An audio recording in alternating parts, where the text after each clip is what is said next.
There are some dates that aren't just dates on a calendar. They're like dividing lines in history. And September 11th, 2001 is absolutely one of those lines. It didn't just change a skyline, it fundamentally reshaped our entire world. It created this clear before and after that we're all still living in. So we're gonna dig into what that after really looks and feels like. I mean, really, try to picture it for a second. No taking your shoes off, no frantically checking the size of your liquids, no need to show up 2 hours early just to stand in line. For a lot of us, that world feels like a super distant memory, or maybe no memory at all. And that right there is the key. For an entire generation, we're talking Gen Z, all the heightened security, the feeling of being watched, just the whole vibe of public life today, it isn't some big shift for them. It's just normal. This is our look at that new normal and just how different it is from the world that existed before. All right, so let's kick things off with the most visible change, the one pretty much everyone has experienced: travel. The simple act of getting on a plane went from being almost routine to, well, a whole security ordeal, practically overnight. What's so interesting here isn't just the list of new rules, it's that we're looking at two totally different mindsets. Before 9/11, air travel was all about convenience. It was pretty relaxed, You could show up not long before your flight and just kind of cruise through. Now, it's a whole different ballgame. We've got the TSA, the Department of Homeland Security, massive lines, and all this mandatory info you have to provide in advance. It's a direct trade-off when you think about it. We swapped ease and convenience for security. Okay, so the changes didn't stop at the airport gate, not by a long shot. They started to creep into our digital lives, and they completely changed our whole relationship with privacy. Before 9/11, people just had a much greater expectation of personal privacy. But afterwards, you had laws like the USA Patriot Act getting passed, which gave governments these huge new powers to monitor people and collect their data. And this all happened right as technology was just exploding. Suddenly, smartphones and social media made constant tracking and data collection not just possible, but normal. For younger generations who literally grew up sharing their entire lives online, this reality doesn't feel weird or invasive. It's just how the world works. So we've talked about how the response to the threat changed our lives, but the nature of the threat itself, that changed too, big time. And it's super important to remember that terrorism wasn't new, but its whole character was about to shift. To really get the shift, you have to remember that Europe had been dealing with terrorism for decades. But these groups were often different. They were usually tied to very specific, often national causes, like the IRA in the UK or the Basque separatists in Spain. Their goals, their methods, they were mostly understood within that country's context.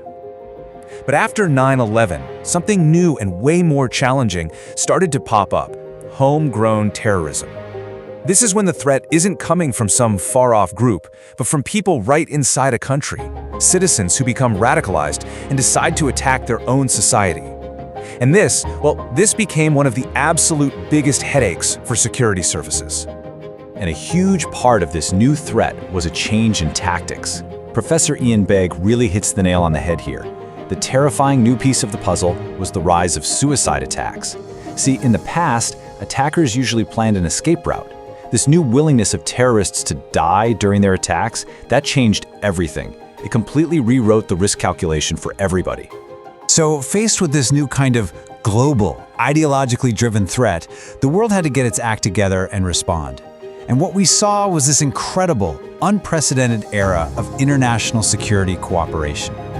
So, how'd they do it? Well, the response was really built on a few key pillars. Intelligence that used to stop cold at a country's border, now it was flowing between nations. Brand new efforts were launched to fight back against online propaganda. They formed coordinated rapid response teams. And as we've already talked about, surveillance got a massive boost. It really became this global, interconnected effort. And it's really amazing how strong this cooperation has been. Michael O'Hanlon from the Brookings Institution points out that even when politicians were at each other's throats over big stuff, like the huge disagreements over the Iraq War, the folks in counterterrorism just kept working together. The shared threat was just too big to let politics get in the way. And you see the same kind of thinking with other major threats too. Let's take something like nuclear non-proliferation. Pretty much everyone agrees on the main goal, that's the big 75% chunky C. The arguments aren't usually about if we should stop it, but how we should do it. Okay, so this all brings us to right now, to the world we live in today. A world that was absolutely shaped by the events of 9/11. A world with amazing security cooperation, but one that's also facing new and constantly changing threats. And this circles us right back to what is probably the single toughest job for any security service today: identifying the threat that comes from within. When the attackers are your own citizens, sometimes from families that have been in the country for generations, they are incredibly difficult to spot before they decide to act. And of course, the battlefield itself is changing again. The whole conflict is moving online. Now we're dealing with the rise of internet terrorism, the terrifying potential for cyber attacks that could cripple our infrastructure, and propaganda spreading on the deep web, those hidden corners of the internet that you can't find with a simple search. This is the new frontier. Which all leaves us with the big, fundamental question of the post-9/11 era. We've built this massive security system to keep us safe, but to do it, we've had to give up a level of privacy and freedom that earlier generations just took for granted. So, looking at the world we have now, did we strike the right balance? It's definitely something to think about.